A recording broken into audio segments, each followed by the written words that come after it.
don't forget, hey, before we start, don't forget to like mention Kevin's band, like, because he's our guest. What is it? Inclusion of taint? Yeah. Yes. Every day. All the time. Welcome, everybody, to the Slasher Smash podcast. I am your host, John. Well, we're all kind of hosts. So, with me as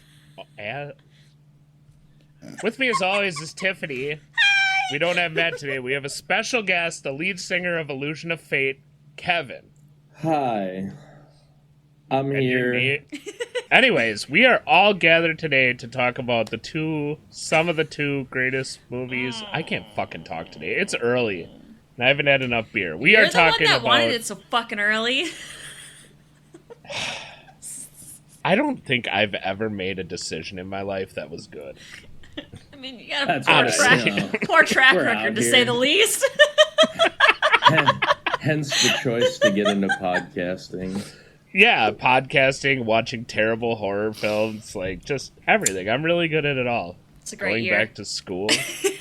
Oh, why don't I just pile more shit on my plate? Anyways, we were talking about Cabin Fever, the newer one. 2016. And Alone in the Dark. Yeah.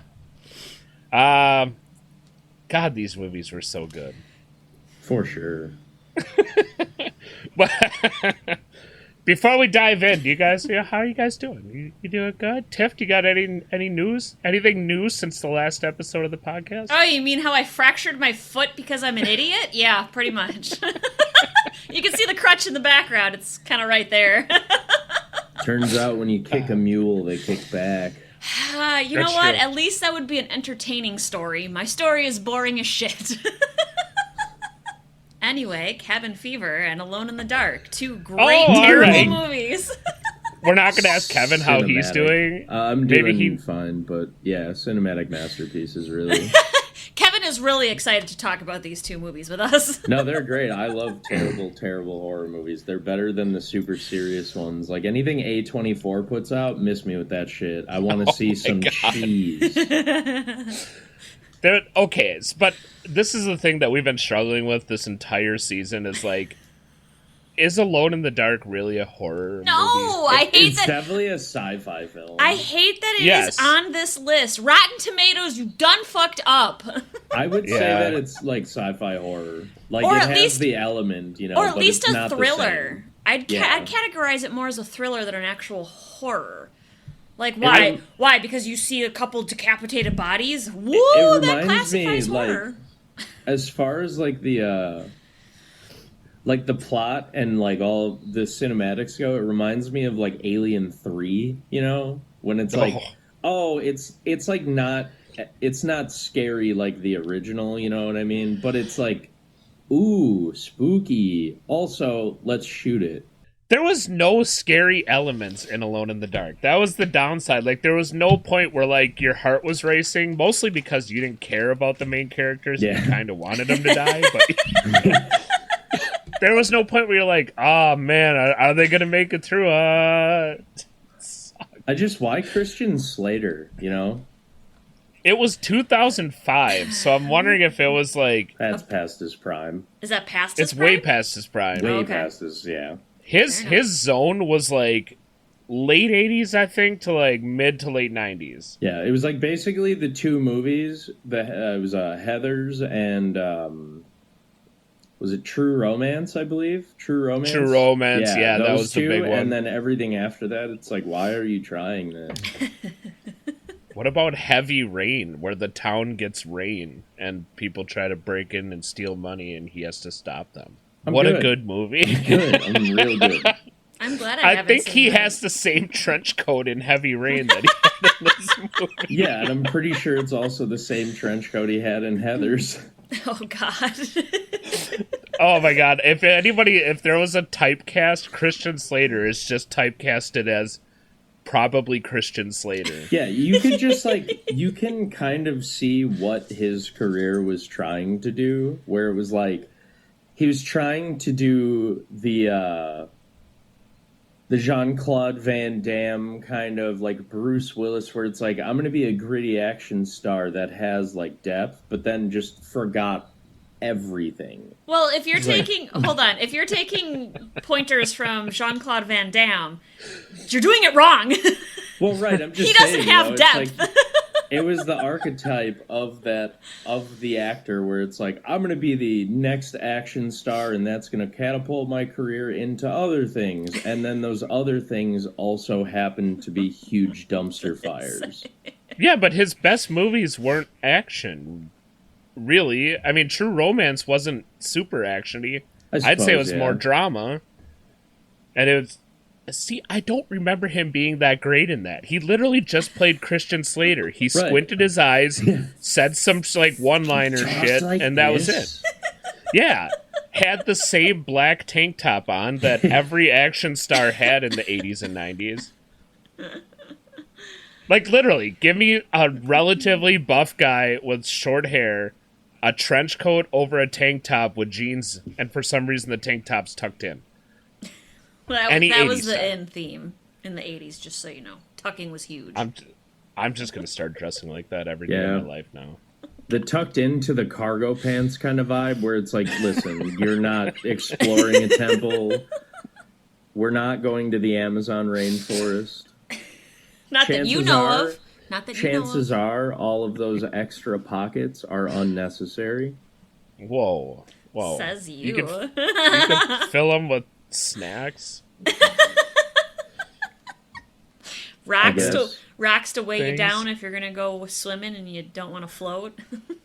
I have an entire survival thing that I put in every pocket just in case I need a small knife that can also be a saw so I can cut small branches. It's not even mine would just be full of various flavors of M&Ms. It's like, yeah, and this pocket is for the cookie dough.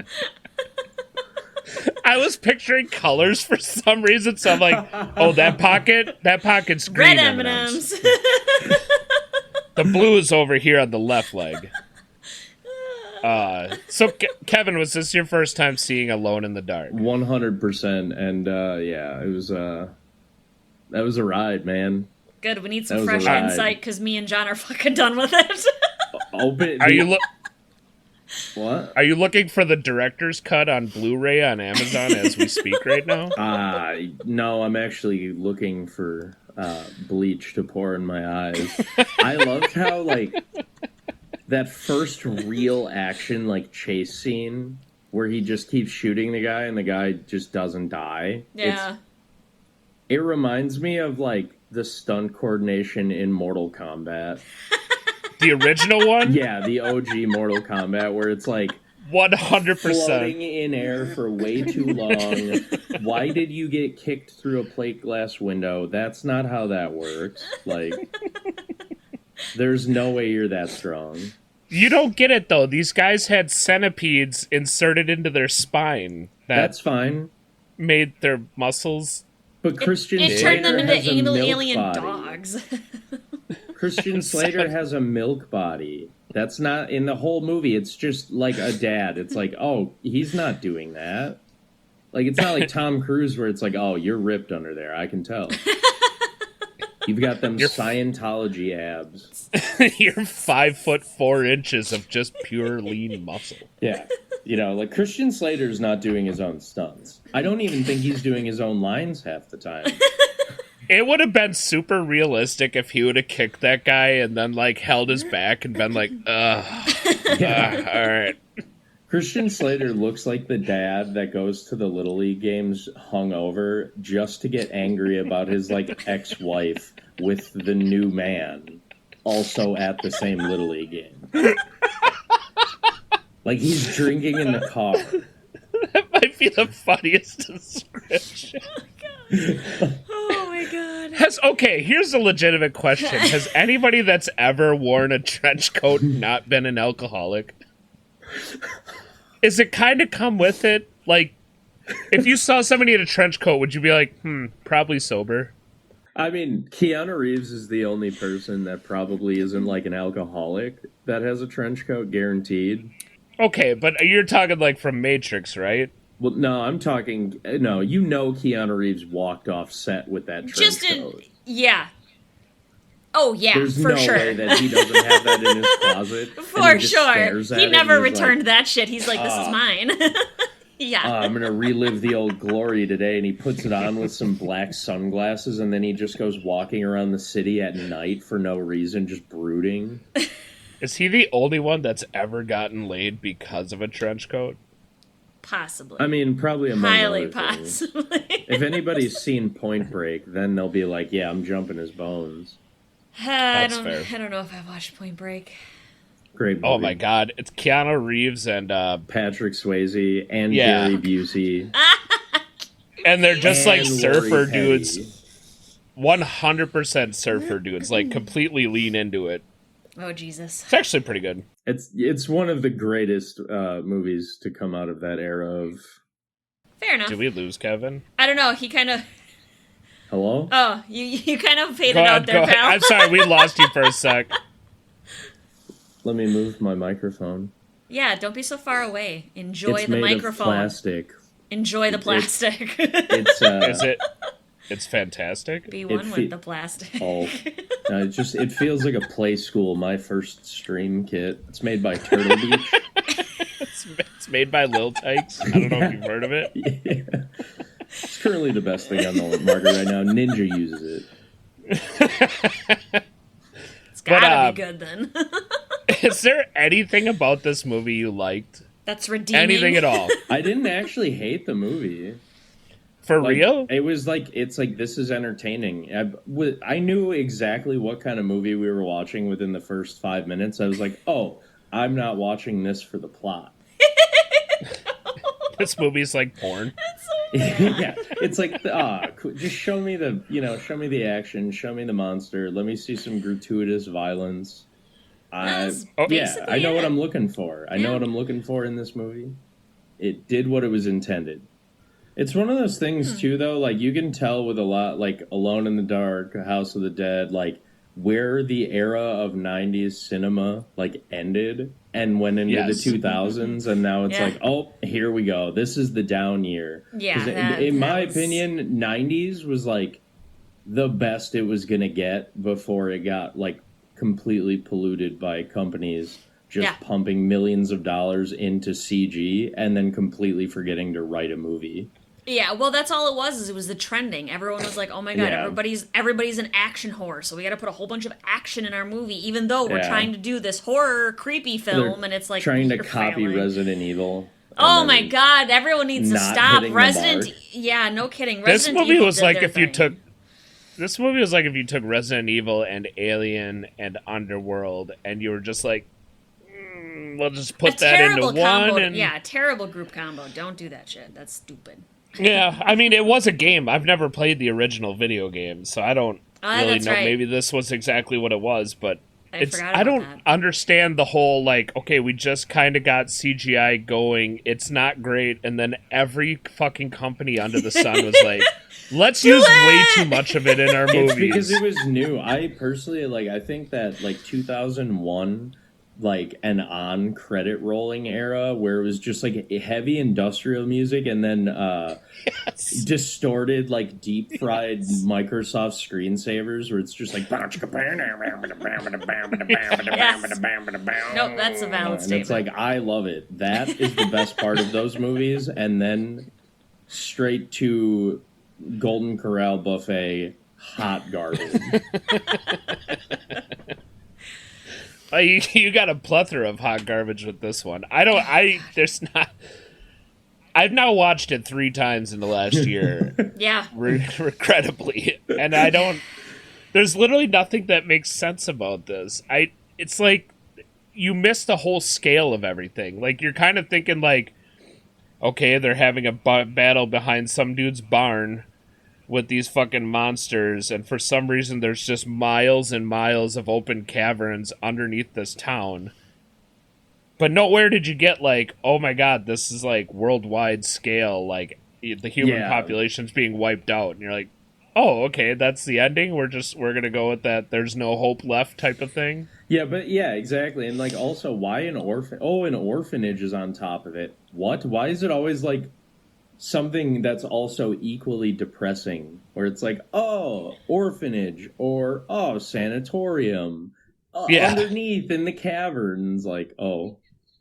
Yeah. Well, I think that's just like a cliche that makes easy writing. Like, they don't have to come up with a solid reason, because orphanage, I'm sorry, this is going to sound morbid, but not a lot of people are going to notice if random orphan kids go missing, or a sanatorium. No one's going to care if crazy people go missing. Just saying, it's a lazy way to write something of abduction into a plot without having to have something more complex or thought-provoked. Why couldn't they have just had them been agents that volunteered for this program? I don't know. Ask the writers.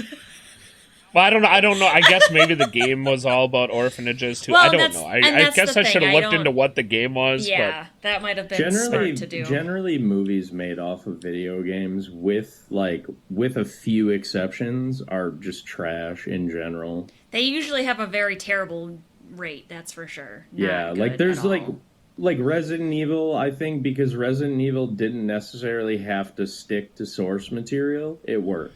The Fallout, Amazon series, that worked a little bit, but that was also the way that they made it. They really, dove in and were like, we're going to make this practical, we're going to... Well, and also the technology, too, at the time. It's a little easier nowadays to take a video game and put it into a movie. Back earlier, even in the early 2000s, it was difficult to do that. It was still a struggle to try to get that to cohesively be sound. So it was just people would jump on the gun. It's also just kind of difficult to, I've noticed with a lot of movies, especially, in the horror franchises, it's hard to implement, technology into those where it doesn't, get to a level of, oh, this is super cornball, you know what I mean? I've seen, some horror movies where they're, the whole focus is the horror of a haunted webcam server or something like that, and it's this is absurd. Oh, Fear.com. Fear.com, or I think Unfriended was another one. Yeah, I think. Oh my god, that's right. Yeah, Unfriended is that. Yeah, where it's it's just hard to implement that in movies. Even smartphones is hard to implement in horror movies, because it's oh, you have a smartphone that has signal, just call the cops. I think there's something more menacing about a rotary phone, or it is. The phone lines are cut, and it's an older technology. Yeah, well, but also couldn't you just unplug the phone and throw it out the window, and then the evil's neutralized? I don't know. It depends on what the evil's doing. Is it going through the cord, or is it in the house still? But it depends on where you do. I don't know how it works. I don't One Missed Call. I still think is such a stupid ass movie. They were trying to incorporate the cell phone thing, and it just didn't. Nowadays, with the technology we have, you have to create a new type of horror, because you can't bring the old horror, bringing it into our new technology, because it doesn't work. There is a thing where cell phones do have shitty service in certain areas. That's not uncommon. Is it still kind of one of those where it's oh yeah, it just so happened to be out of, range? Yeah, it's more unlikely than anything. It's just they have to be more creative nowadays with the horror, instead of leaning on tropes that were done, 10, 20 years ago, when it was easier to do that. Or in this case, where they're just so it's not cell phones, but hey, check out this supercomputer lab in a cavern full of demon dogs under an orphanage. That's where it gets cornball, where it's all right.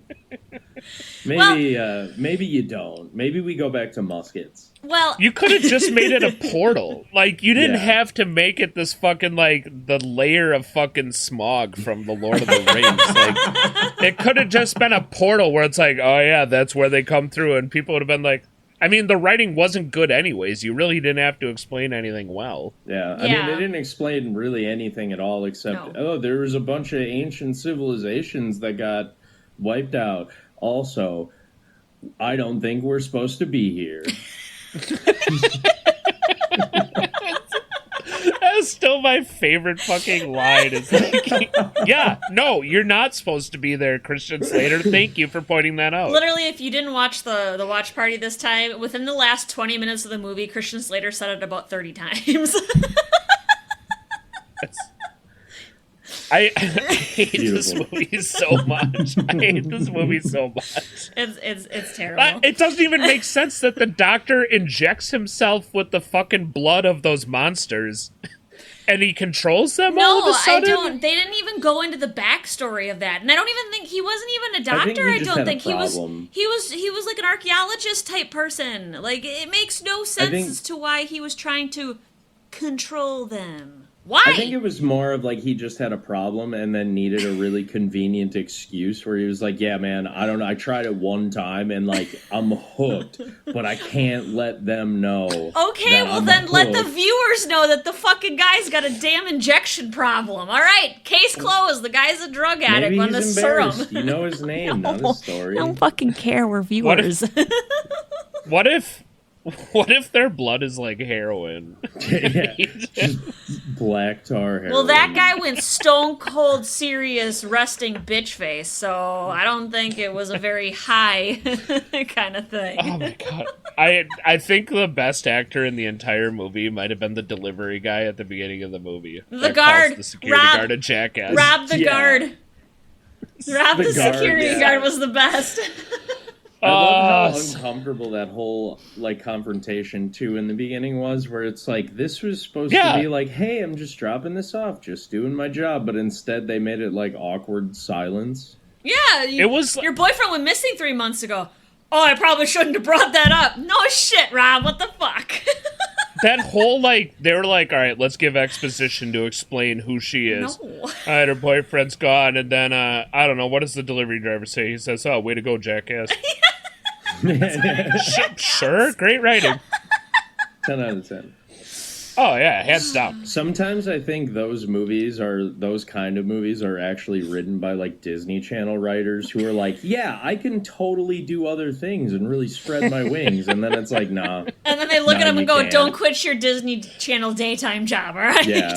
It's, like, very Hannah Montana, like, cadence. You know, like those kind of shows where it's like the kids sitcom, but it's that cadence, but with, like, fuck in it. Here's the thing. Oh my god, that's true, because the awkward, like, silent part, you could totally see, like, okay, this is where the audience laughs. Yeah, exactly. Like Here's the thing. They made an entire hour-and-a-half movie in, like, 5 or 6 segments, because they wrote these at, like, a month at a time separately and didn't realize the cohesiveness of the story.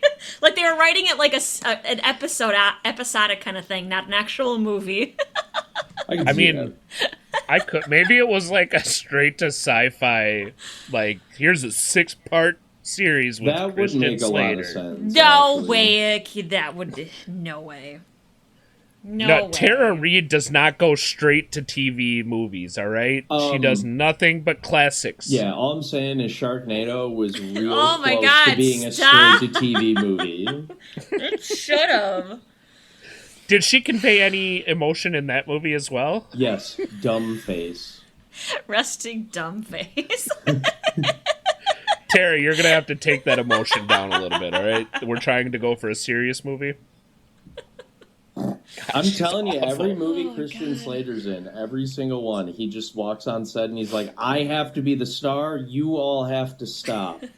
And then it's just bad performances from everybody except him, but it's still a bad performance from him, just a little better.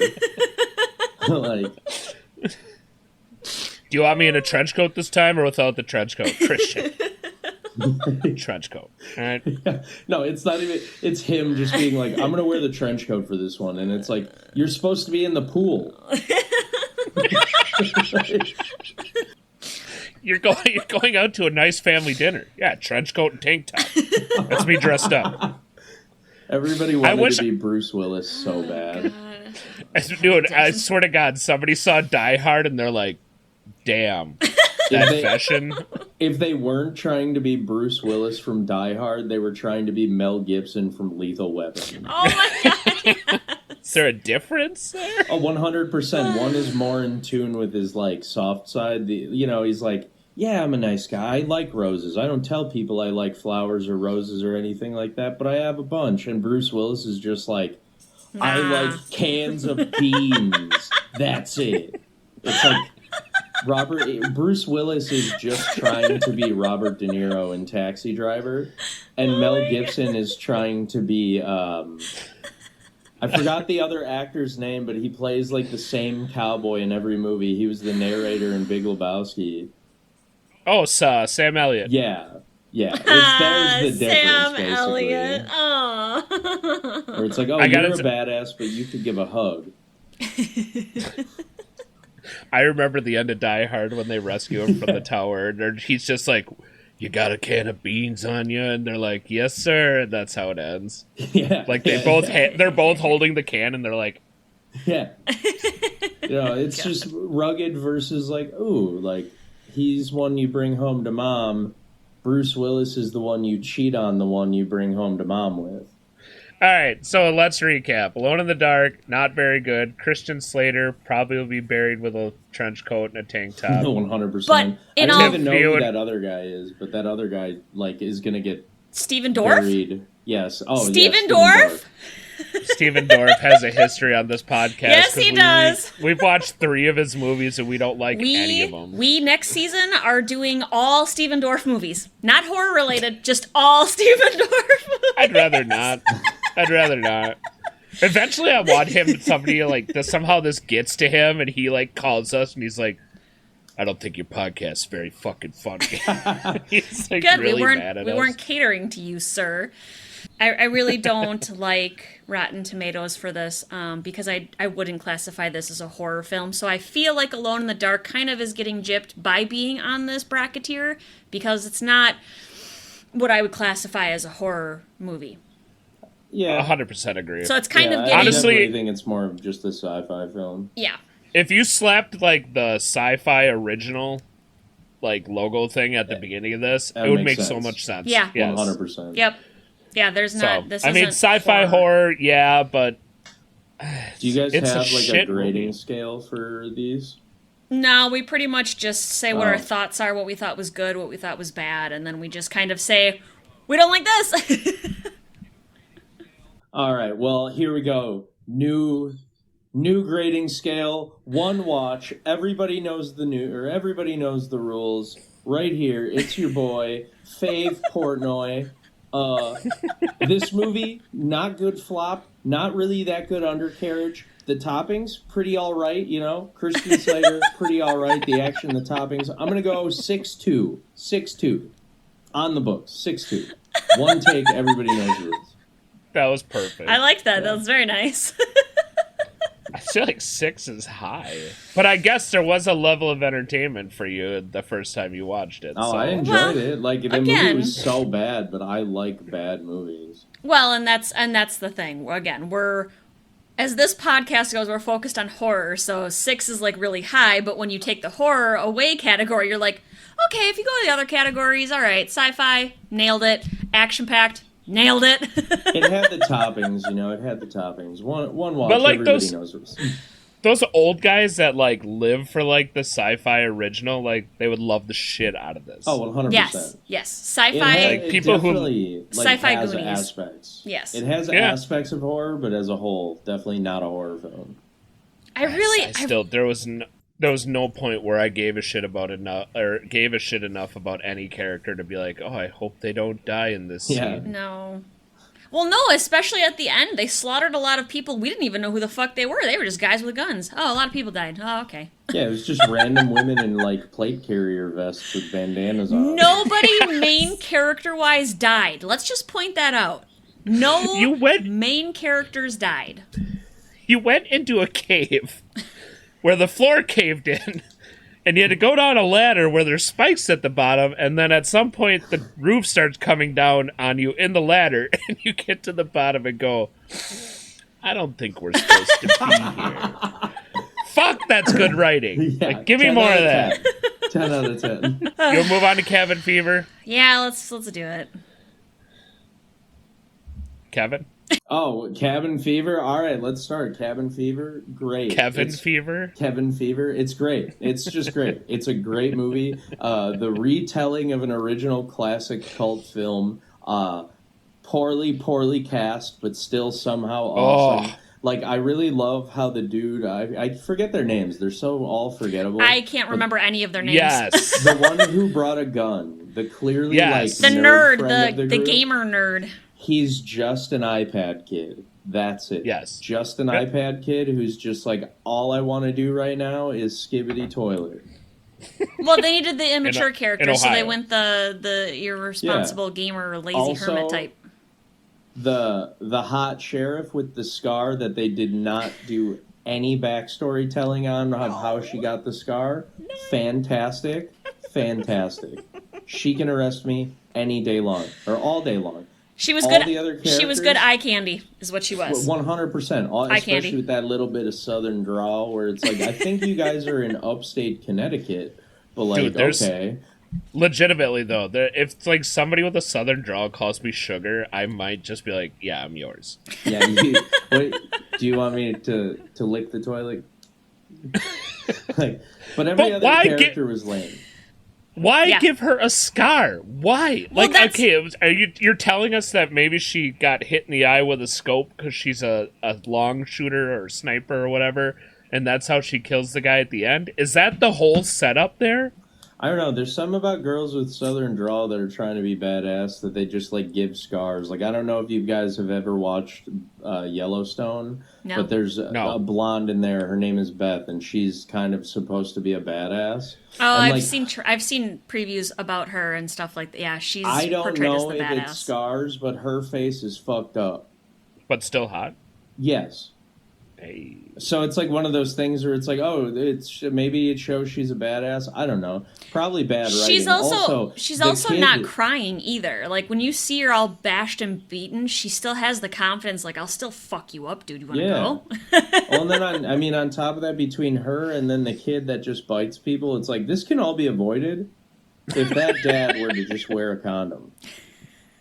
Okay, but wouldn't have little rabid rat boys. We're in the South. But why, why try to make her badass, but also like dick crazy?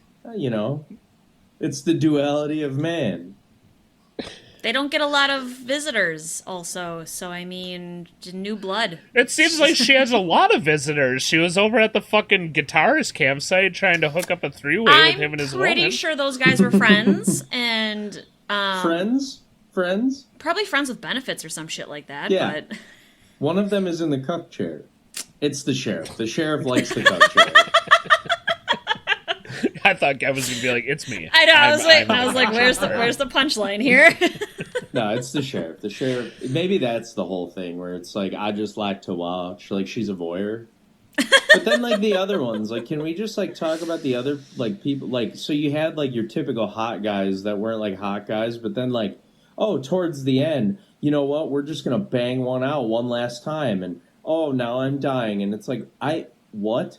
They were just trying to throw sex in there. They were really just trying to throw the sex scenes in there. I thought the same thing, but in the original movie, they do the same. They're like, well, we're gonna die, fuck it, let's just knock one out.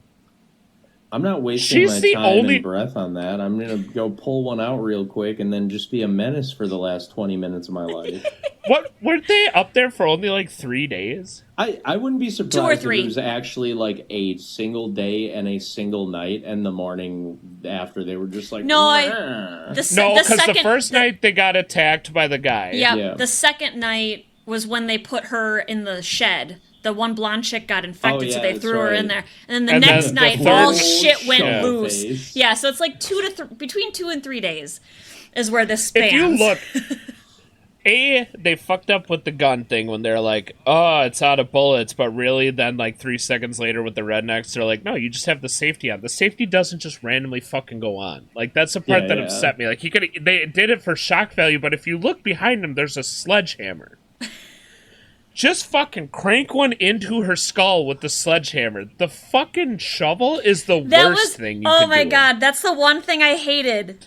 That was horror fan service. No, and then you're like, it didn't work. I guess I'll use fire, the most efficient killer ever. Slowly kill her when she's already slowly dying and in pain. Let's just inflict more pain. Hold on, maybe this was actually just a huge testament to, like, Sadism? Just guys being dumb. Maybe it's propaganda by big girl. They're putting out movies to make all men look stupid.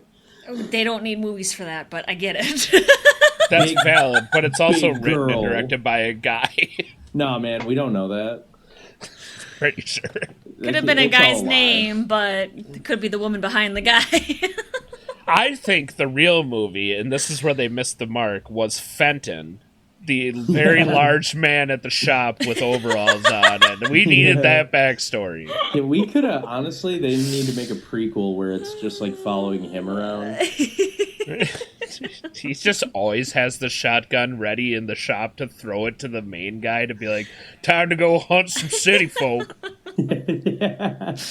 Oh my god. I personally, I love that Deliverance kind of trope too. It's like, we're going to kill these city folk. And it's like, I've been to the South, man. They don't want to talk to you. That's it. Yeah. I remember like the first one, it was pretty Southern. Like it was ish, but they didn't go overboard like this one did yeah. Squirrel Boy. Yeah. I was like, you don't have to go over the top. Like, it's that's what I think.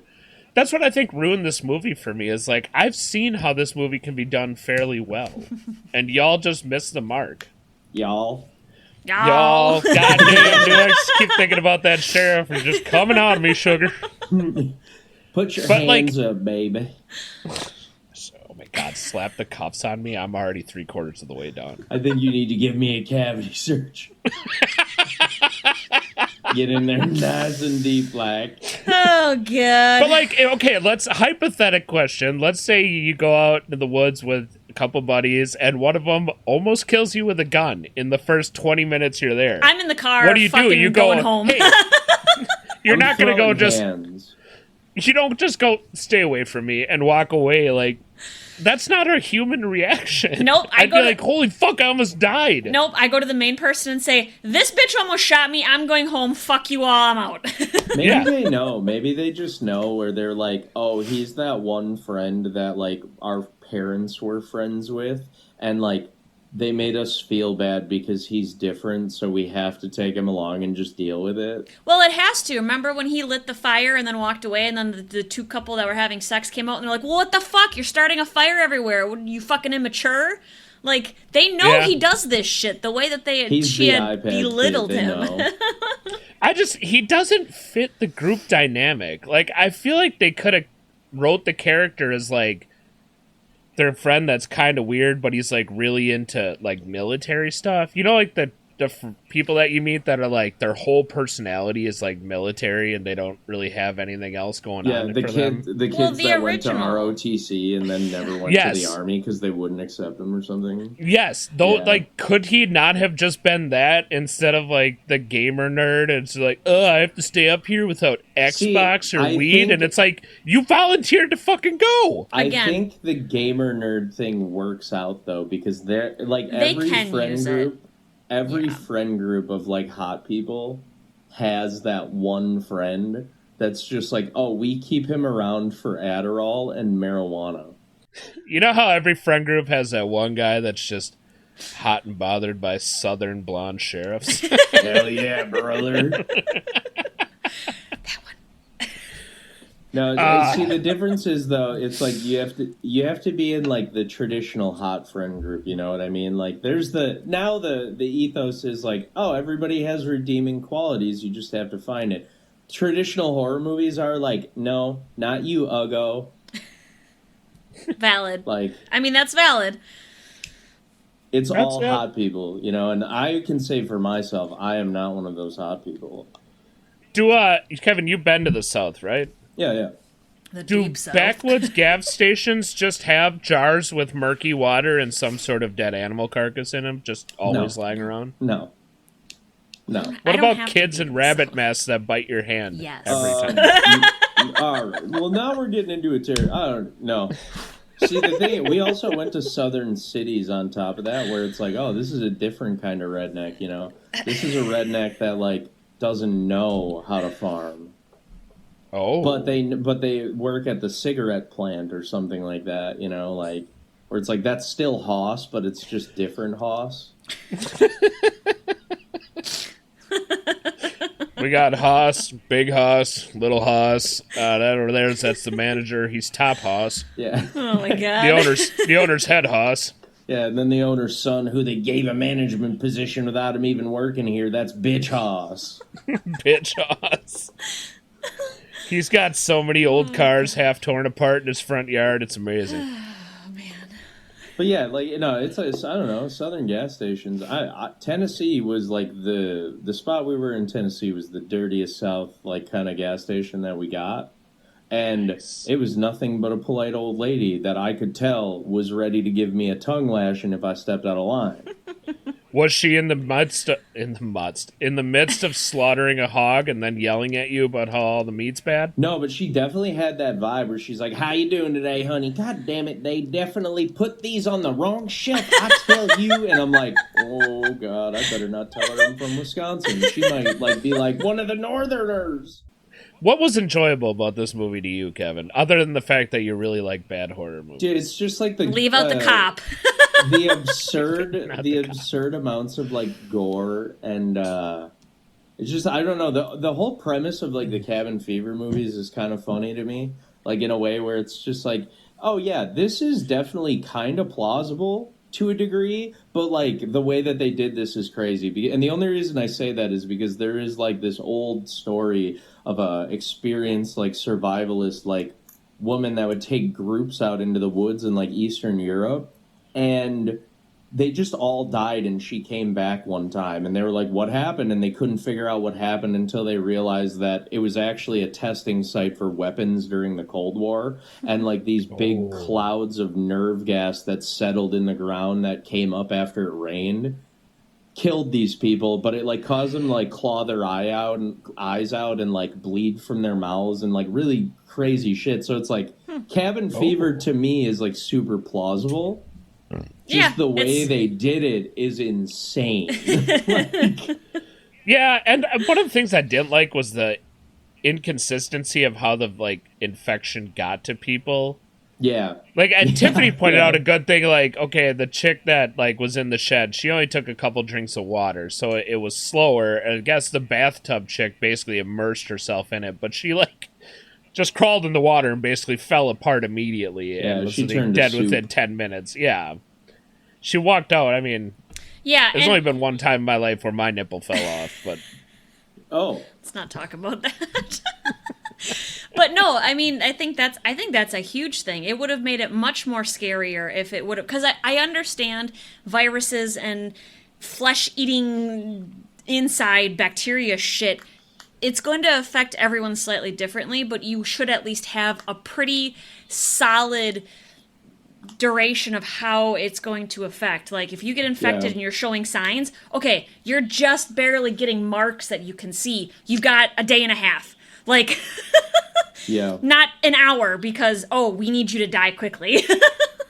So and then then they imply that the dog ate her afterwards, and then you find out she's like in the body bag being zipped up later, and you're like, well, then don't fucking make it seem like the dog ate the entire fucking person. Well, that one's muddy, because all we see is her head in a body bag. We don't know what we literally see only this much down. You can see shoulders. You can see shoulders, can't you? Yeah, that dog. Can you see? I thought it was literally just the head and the hair you could see. And then everything was gone. Maybe I'm wrong. And then when the one guy stumbled across where the dog had attacked her, you saw a hand or some she had a tattoo or something. So yeah, there were like some wrist parts. and hand. So it's valid. They just kept it vague, where it's like, oh yeah, the dog ran off, but also didn't the one guy shoot the dog, and then like. Yeah, I don't know. It's the dog. It's inconsistent as far as how they were able to get the bodies. It's like if they edited it poorly, because at some point they're like, yeah, the engine doesn't work on the truck, and you're like, where did that come from? Because all they did was hit the windshield, which is a dumb reaction, and they shot out the tire. The only thing that I could think would be plausible for the shooting out the tire part is the fact that it is like a high-powered rifle and maybe it bounced, but like enough to damage an engine like that, that's kind of like, all right.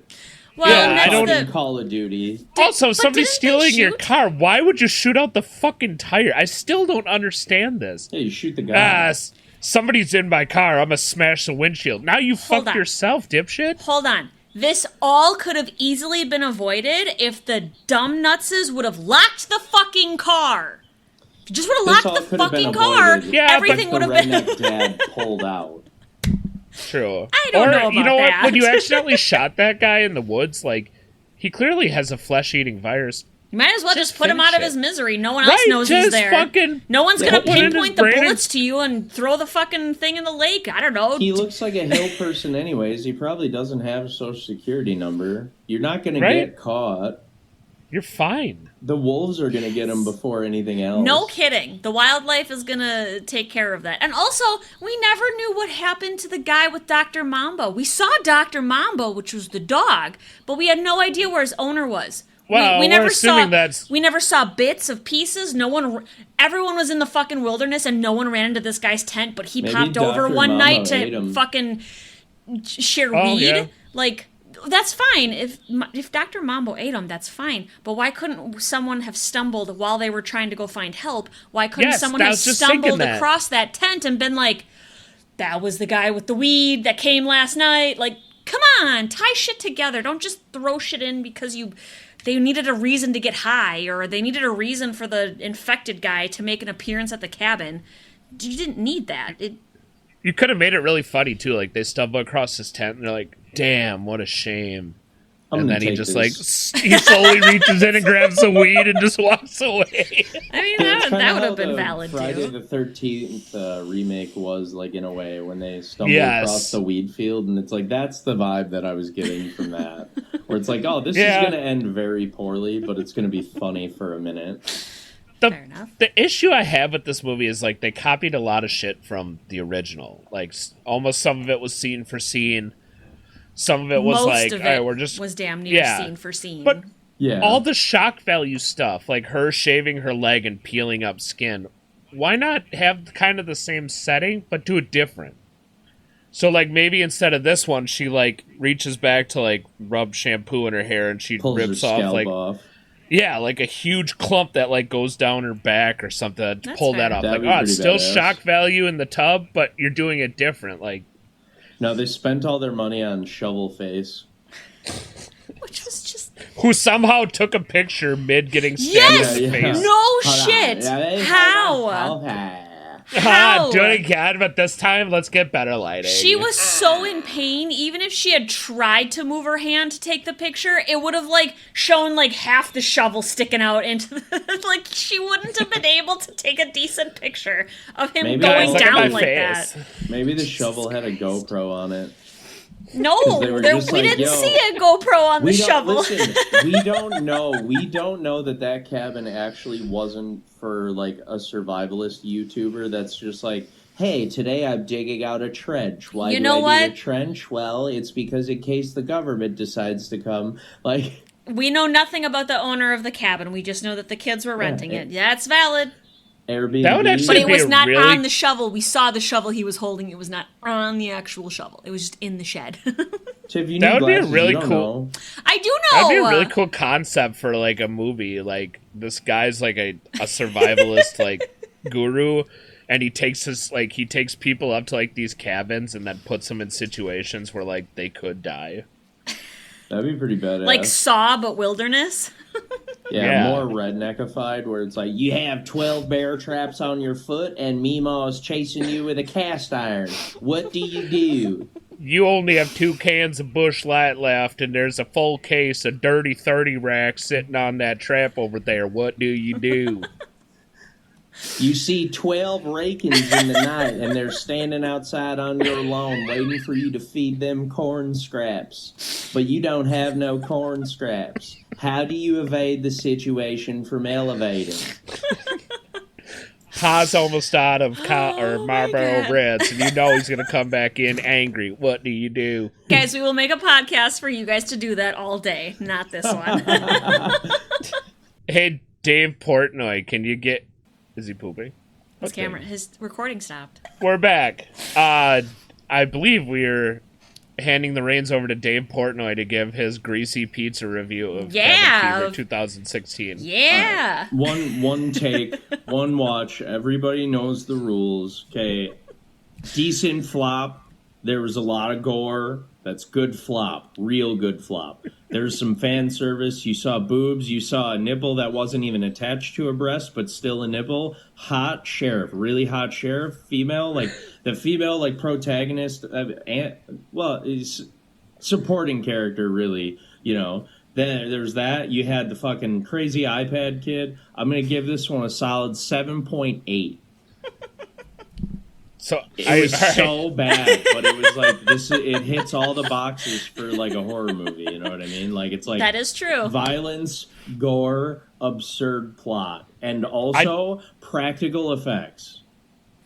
I do think it's a better horror movie than Alone in the Dark, because I'm going to throw my vote in, and I vote Alone in the Dark moves on. No, that's going to be my vote too. Again, it sucks because Alone in the Dark is getting gypped because it's not really being efficiently battled. It's kind of it's like an apple orange kind of thing, but Alone in the Dark is also going to have to be my vote on that one. Would it have helped this movie if she did get a hold of the tow truck driver and he showed up and it was Christian Slater in a blank tank top tucked into his jeans with I don't think I'm supposed to be trench here. coat? I don't think your truck is supposed to look like that as it's covered in blood and bashed in. And you're like, yeah, thanks, Christian. Can you just get Fix this moving? We have to go. Yeah, probably, you know. Kevin, what about you? Me and John are voting Alone in the Dark as the worst horror movie. So what would you say?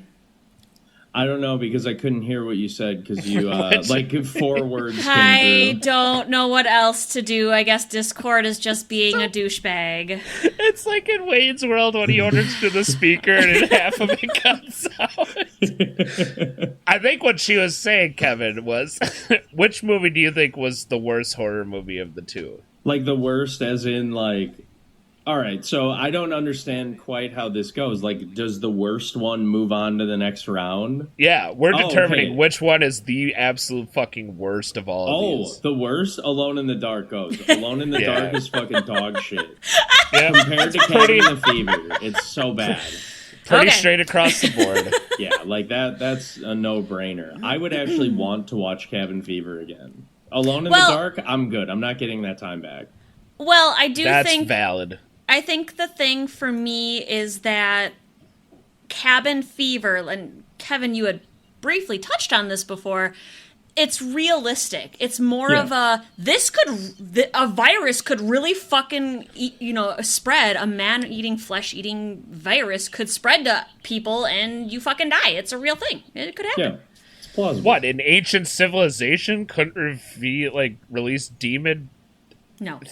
Protector no, guardian I'm going to things? stop you right there, sir. No. If they haven't already, man, I don't know. No shit. Valid. We already had the shutdown, the global shutdown for a virus. So we've already had a sneak peek of that.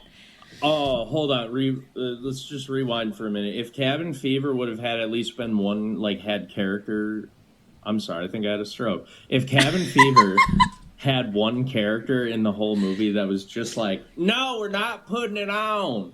I'm not putting it on. No, hell no. I would have probably loved it even more than I already do. Because it's just, I'm imagining just like Meemaw, just like, hell no, that's a lie. Hell no, I'm not putting a mask on.